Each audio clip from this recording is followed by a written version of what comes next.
la houle en baisse et du vent qui se met à faiblir et à tourner ce midi sur la Canore. Bonjour à toutes et à tous, nous avons une superbe mi-journée ensoleillée dégagée, une température extérieure à 16 degrés, une température de l'eau à 13 degrés, une marée qui est actuellement en train de finir de descendre, le plein bas est à midi avec des coefficients de grande marée 115, et sur cette fin du descendant, le vent tourne, il passe sud-sud-est, il se calme, il est faible à modéré, un Beaufort établi, des rafales à 2, le plan d'eau reste un peu ridé, un peu moins que ce matin, les phases de vagues restent lisses, la houle est-elle toujours propre, longue avec 13 secondes de période, orientée ouest-nord-ouest, et elle est en atténuation avec un déferlement régulier de 1m20, pardon, série régulière à 1m30 et grosse série à la hauteur de 1m50.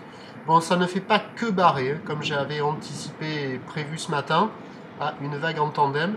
Ils vont bien la surfer en plus. Ça fait pas que barrer, mais ça décale quand même beaucoup. Donc on a les vagues intermédiaires qui prennent plutôt bien les bancs de sable de manière assez régulière.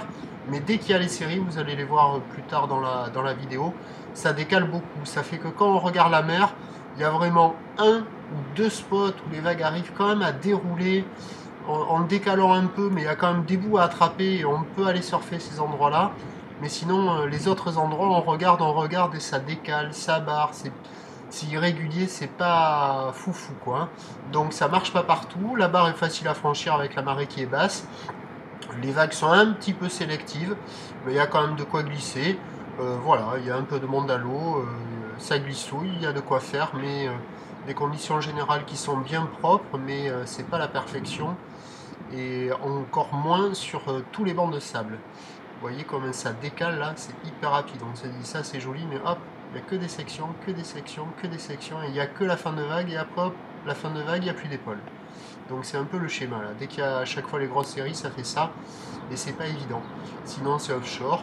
L'évolution pour le reste de la journée, la bouée Arcachon-Gascogne est à la baisse à 1,89 secondes, la bouée Brest est toujours à la baisse, mais avec encore de la taille à 2,08 m, donc ça va être en légère atténuation cet après-midi, avec un vent qui est donc prévu se renforcer modérément en brise thermique, nord-nord-ouest, mais c'est pas certain, parce qu'on a la marée qui monte associée à de gros coefficients, et on a un puissant anticyclone sur l'Europe, qui va prodiguer encore pour la côte basque cet après-midi du vent offshore. Si on a de la chance, on aura encore le vent offshore, à avoir. Là pour le moment, c'est sud-sud-est. Donc les prévisions à 13 h à la Canon, 1,50 m, ou l'ouest-nord-ouest, 13 secondes de période, vent de sud-sud-est 1 à 2 Beaufort, et à 17 h 1m20, 1m50, ou l'ouest-nord-ouest qui perd de la période avec 12 secondes de période et un vent au nord-nord-ouest 2 à 3 Beaufort, à confirmer le vent pour cet après-midi et à surveiller l'évolution avec la marée montante.